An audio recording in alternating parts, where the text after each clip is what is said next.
Hey guys, your boy 4ID, and today I want to talk about something personal.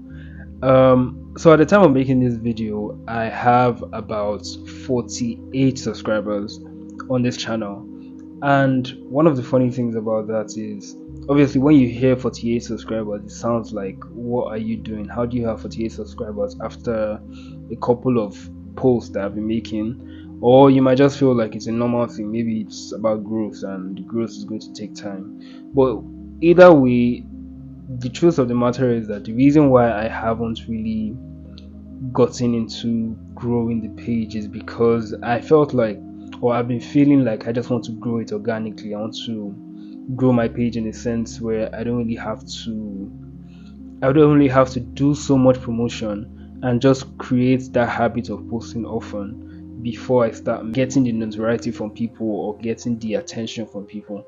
And that was the reason why I really didn't want to do so much promotion. Another thing about that is, because I have 48 subscribers on my page, it's very hard for me to tell somebody, hey, I'm a YouTuber. So I can say I'm an artist, I can say I'm a visual designer, I can also say I'm a clothing brand owner or something.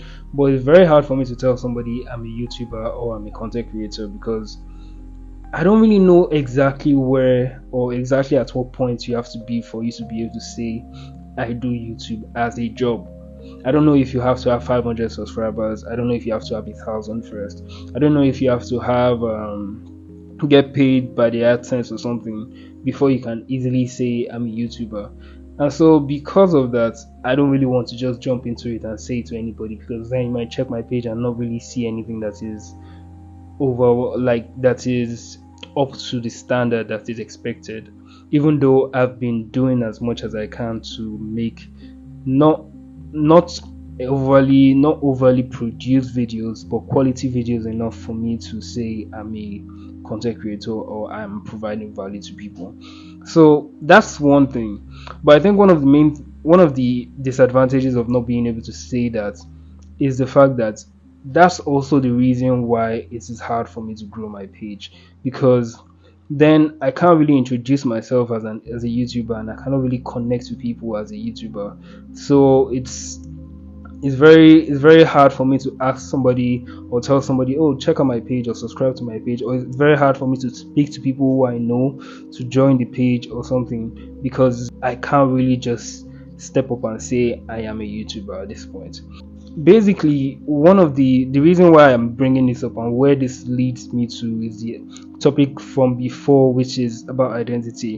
And that is that, because same thing happened to me even when I started off art. There was a point where I couldn't really say I was an artist because I hadn't really studied art yet. And then when I got to school and I started making a living or ends meet from art, that was when I was able to say, yo, I'm an artist or something. But then I was just always talking about it like, oh, I draw, or I do art, or I'm an aspiring artist or something like that. So I think, based on that, what I'm trying to learn how to do right now is just say things that I am. Like, not necessarily saying it in a sense where I'm trying to get the accolades for it when I've not really gotten to the point where I should, but in the sense that I can actually identify myself as one of these people. I can actually put myself in the same class, whether or not I have gone viral, whether or not I have a popular video, whether or not I have 1,000 subscribers or 2,000 subscribers. I just want to be able to set myself in those or put myself in those ranks as other YouTubers, to the point where it will be easy for me to grow. Because then when I hear somebody say, oh, okay, if you're a content creator, can you come and stand, I will be able to do that, and I'll be able to grow with those people as well. So that's something I'm trying to learn how to do. But like I said, it's a problem of identity, it's a problem of not really being able to open up yourself or allow your ego to go down, in a sense where you can just easily put yourself amongst this set of people. So yeah, guys, when it comes to crafting an identity around something that feels foreign, or a form of creation that feels foreign, it can be very hard for people to fall into, like, to allow themselves to accept a particular identity, whether it's saying I'm a musician, or it's a situation of saying I'm an artist, or I am a whatever creative form that it is that you are in. There's whenever you start it as a hobby and you're trying to scale up to another level, there's always this feeling of not being relevant enough to call yourself or to associate yourself with that particular brand or with that particular profession. And that's something that can be very hard. Like I said, considering myself a content creator, considering myself a YouTuber feels very foreign. And even after making this video, I'm sure that it will still be a very hard thing for me to understand or for me to come to terms with. But recently I've been researching on how to walk through that, and some of the things that I feel are useful for that, I'll be stating them now. And one of them is to recognize the effort that you're putting in. So it's very easy for you to think about the validation that you're getting, think about the amount of followers that you've gotten, the amount of subscribers that you've gotten, or if you're an artist, it's very easy for you to think about the amount of monthly listeners that you're getting. But that's not what makes you an artist. Sometimes what makes you a creator is the amount of effort that you've put into creating. So even if it's into the learning process, into the collecting information process, whatever it is, somehow, as long as you can associate with that brand and you know that you've put in a lot of effort into that profession, it makes you a part of it. So somehow your identity can be tied to it as long as you know that you've put in so much effort. And being a YouTuber right now has been a roller coaster for me. I've been trying to learn a lot of things. There are many things that I couldn't do before now that I've been learning how to do. So even when I don't really have the credentials, or I don't really have the certification, or I don't really have the attention that I expect to have in order for me to call myself a YouTuber, it's a step in the right direction to say I'm a YouTuber, knowing fully well that I've put in this much effort into the work.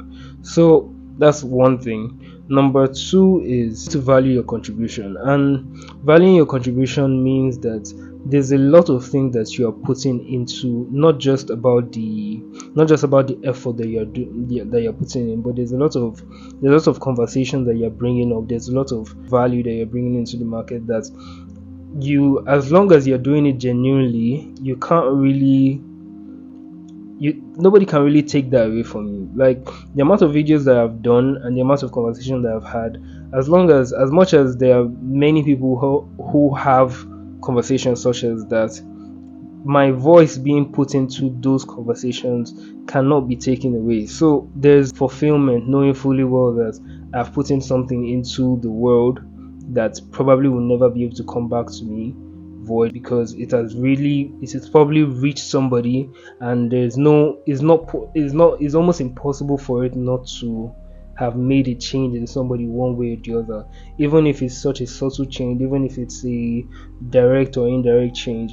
Wherever it is, there's a level of contribution that I've put into this whole conversation, into this whole creative conversation, that I feel like makes me more comfortable saying that I am a YouTuber, or I am a content creator, or I am a coach, or I'm an advisor in terms of the art realm. And another thing is to combat the imposter syndrome. And speaking about this is something I've spoken about, so it's not really a new conversation, but at the same time, it's like most times you feel like you don't really fit into the profession that you think you're going to start, and that can be very disheartening, in the sense that you know very well that you want to do something, but you technically in your mind do not fit into that, because you've not gotten good enough to the point where, to your own standard, and your own standard is always mostly based on the standard of the mentor that you are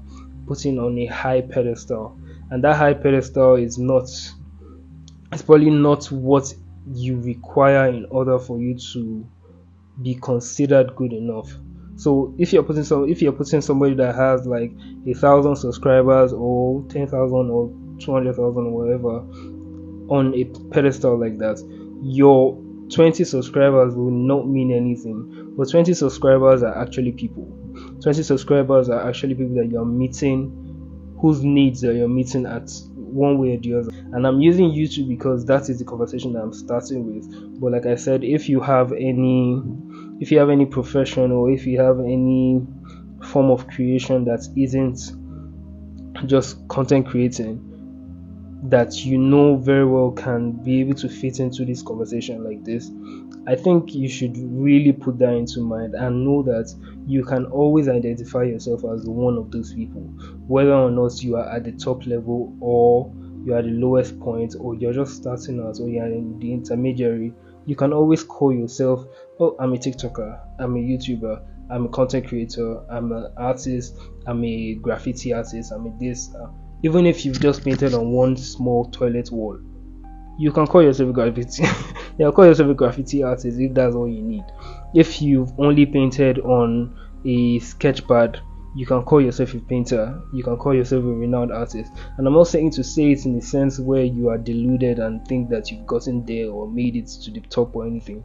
But it's always important for you to be able to identify yourself with this group, so that when you find something that should be able to grow you, and you find a network, or you find a network of people that can be able to help you, it's easy for you to identify yourself with these people, because your growth cannot come alone. You can't really have that growth alone. So like I said, it's important. And the last thing is to celebrate every milestone, and that milestone can be different for different people.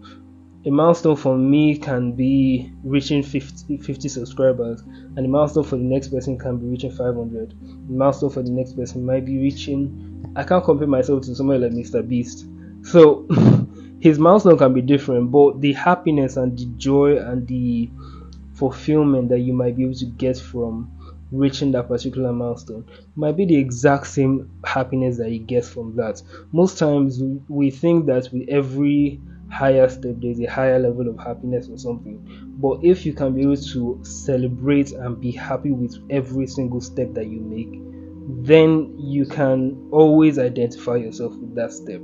You can always say, this is something that I did, and you can always look back at it and be so happy about whatever milestone that you reach, or whatever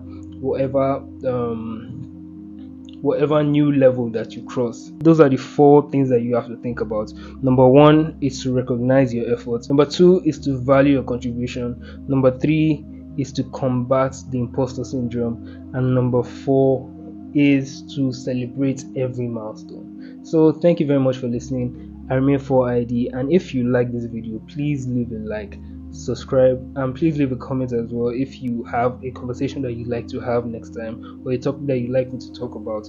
Also, share this channel to wherever friends that you have that you think would need this, whether it's a friend, whether it's a sibling, whether it's a colleague. If you know somebody that's going to need this topic or need this explanation, I would love for you to share it to any of these people. Thank you very much for listening, and please don't forget to subscribe, turn on your post notifications so you can get more videos like this, and also check out the rest of the videos. Thank you very much for listening. I'll see you next time.